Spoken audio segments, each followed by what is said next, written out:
તો બોટાદ જિલ્લાના રાણપુરમાં એસઆઈઆરની કામગીરી અંતર્ગત મતદારોને પાઠવવામાં આવેલી નોટિસને લઈને રાજકીય ગરમાવો જોવા મળી રહ્યો છે। રાણપુર તાલુકા યુથ કોંગ્રેસ દ્વારા મામલતદાર કેબી ગોહિલને આવેદનપત્ર અપાવ્યું છે।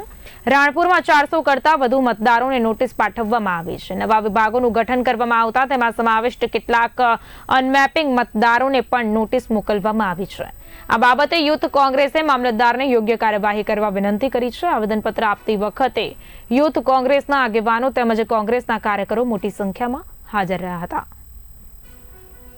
આ મારા હાથમાં આ નોટિસનો જે ચૂંટણી પંચે નોટિસ મોકલીનું કાગળ છે, તો મને માહિતી છે ત્યાં લગી સુપ્રીમ કોર્ટે આદેશ કર્યો છે કે આધાર કાર્ડને વેલિડ ગણવું, પણ આધાર કાર્ડ આ ડોક્યુમેન્ટને જે લિસ્ટ છે, જે આધાર પુરાવા માંગ્યા છે નોટિસમાં, એમાં આધાર કાર્ડ નથી। નંબર 2 કે હું દાખલો આપું કે આજે હું છું કે મારા ઘરના 7 સભ્યો છે, તો 7 સભ્યોમાંથી 6 સભ્યો છે ને એ લોકોનું વેરિફિકેશન કમ્પ્લીટ આવે છે એસઆરએમાં, અને એક દાખલા તરીકે મારું તો મારામાં નોટિસ આવે છે, તો એનું કારણ શું?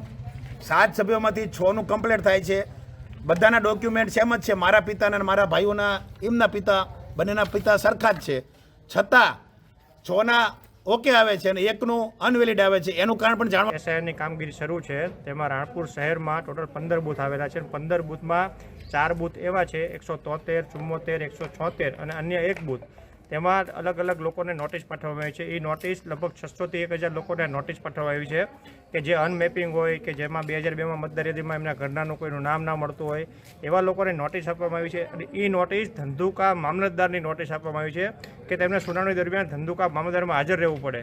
અમારી માંગણી એવી હતી કે તમે રાણપુર આખા શહેરની સુનાવણી રાણપુરમાં જ થાય એવી અમારી માંગણી હતી।